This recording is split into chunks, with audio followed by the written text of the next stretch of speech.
नमस्कार, SBT news में आपका स्वागत है। पेश है 14 मई मंगलवार दोपहर 1:15 बजे राजस्थान की 15 बड़ी खबरें। इस न्यूज बुलेटिन के प्रायोजक है विन्नी केक एंड मॉल।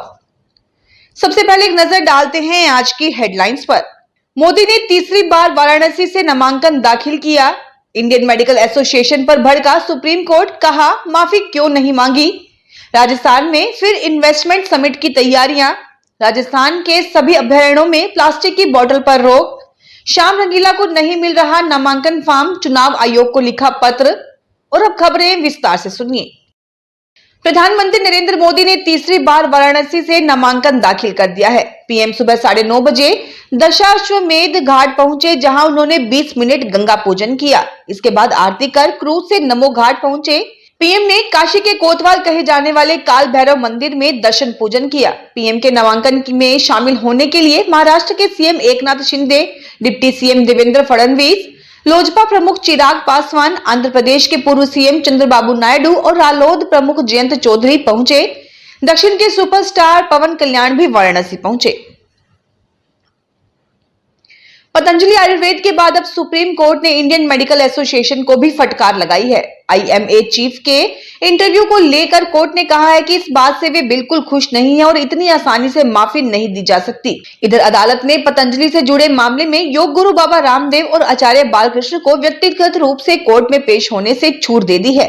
शीर्ष न्यायालय ने आईएमए अध्यक्ष आरवी अशोकन की तरफ से दिए गए इंटरव्यू पर नाराजगी जताई है।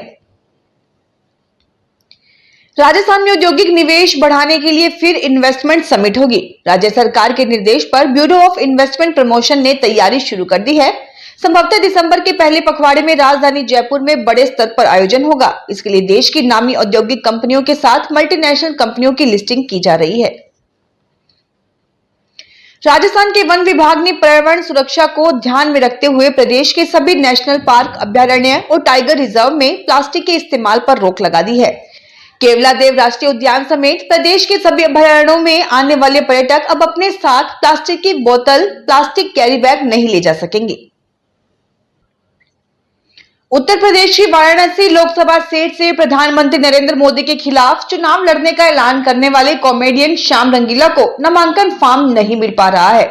वाराणसी कलेक्ट्रेट पहुंचे श्याम रंगीला ने मीडिया से बात करते हुए कहा कि मुझे नामांकन करने नहीं दिया जा रहा है। श्याम रंगीला ने कहा कि लोकतंत्र का गला घुटते हुए मैं देख रहा हूं।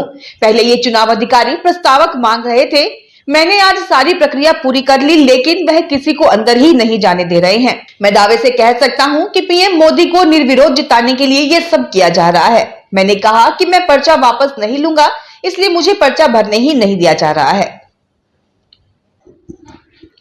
राजस्थान में शिक्षा में ऐसे कदम बढ़े कि कक्षा 3, 4, 6 व 7 की मार्कशीट में संस्था प्रधान के ही दस्तखत नहीं है। मार्कशीट में शिक्षक व माता पिता के हस्ताक्षर होंगे और परिणाम दिनांक ही लिखी जाएगी। संस्था प्रधान यानी प्रधानाध्यापक या प्रिंसिपल के हस्ताक्षर वाला कॉलम ही हटा दिया गया है।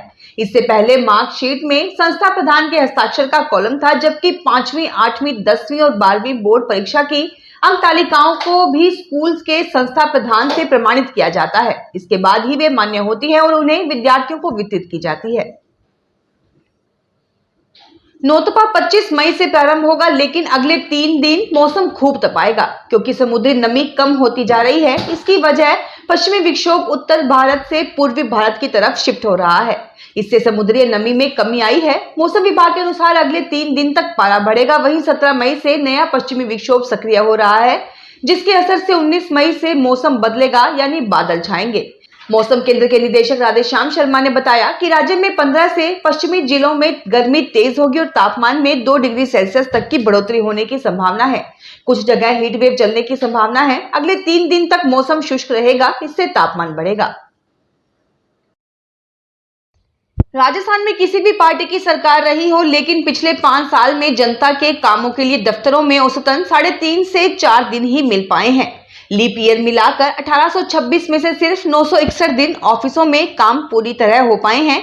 235 दिन तो विधानसभा, लोकसभा, निकाय और पंचायत चुनाव की आचार संहिता में चले गए। 630 दिन शनिवार, रविवार सहित छुट्टियां रहीं। हर साल 104 शनिवार, रविवार और 32 अन्य के अवकाश शामिल हैं। 5 साल में कुल 630 दिन सरकारी दफ्तर छुट्टी पर रहे हैं। वर्ष 2023-24 सबसे ज्यादा प्रभावित रहा। विधानसभा चुनाव में 57 दिन आचार संहिता, लोकसभा में 83 दिन की आचार संहिता, नवंबर दिसंबर में 128 निकायों के चुनाव हैं, अक्टूबर में आचार संहिता लग सकती है।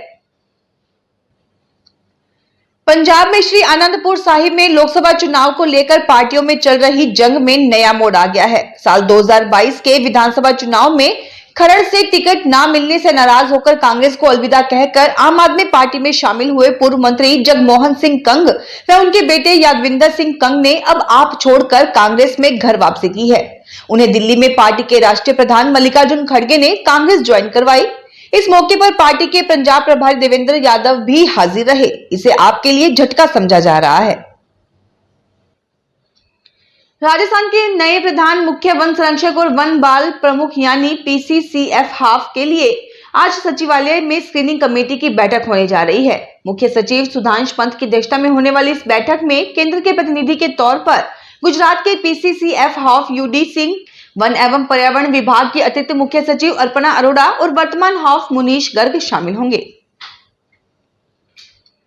मुंबई में सोमवार को दोपहर करीब 3 बजे तेज आंधी आई। घाट कॉपर में 100 फीट ऊंचा और 250 टन वजनी लोहे का होर्डिंग एक पेट्रोल पंप पर जा गिरा। इस दौरान कुछ कार, 2 व्हीलर्स और पैदल यात्री इसकी चपेट में आ गए। हादसे में 14 लोगों की मौत हो गई जबकि 74 लोग घायल हो गए। हादसे के फौरन बाद Mumbai police, fire brigade, SDRF ने रेस्क्यू ऑपरेशन शुरू किया। शुरुआत में होर्डिंग्स के नीचे 100 से ज्यादा लोगों के फंसे होने की खबर थी।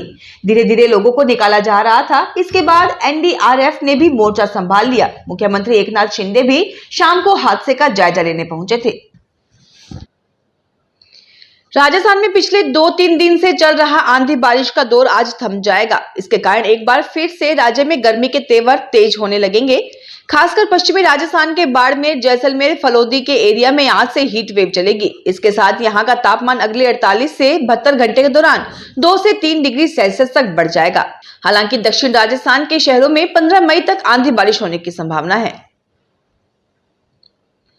जयपुर में जगत गुरु रामानंदाचार्य राजस्थान संस्कृत विश्वविद्यालय के रिसर्च सेंटर में असिस्टेंट प्रोफेसर के पद पर काम कर रहे डॉक्टर संजीव जोशी 2 मई को कुलपति को मेल के जरिए इस्तीफा भेजने के बाद से बिना सूचना के गायब है। डॉक्टर जोशी को ढूंढने के लिए विश्वविद्यालय का अमला 10 दिन से लगा है। मामले की सूचना राज्यपाल कलराज मिश्र को भेजी जा चुकी है। झालावाड़ के सारो लाकला कस्बे में लगाए गए 2 नए ट्यूबवेल 6 माह बाद भी जलदाय विभाग चालू नहीं कर पा रहा है, जबकि पानी के लिए लोग परेशान हो रहे हैं। कस्बे की जलापूर्ति सिस्टम सुधारने के लिए जल स्वच्छता मिशन के तहत करीब 80 लाख की लागत से चापाखुर रोड पर 2 ट्यूबवेल लगाए थे।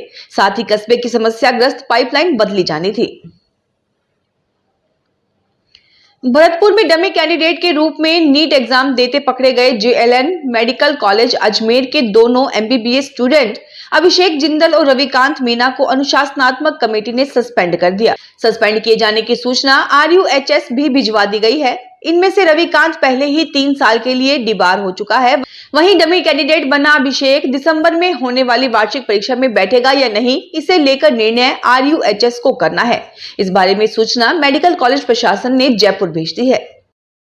फिलहाल इस बुलेटिन में इतना ही। फिर हाजिर होंगे और बड़ी खबरों के साथ।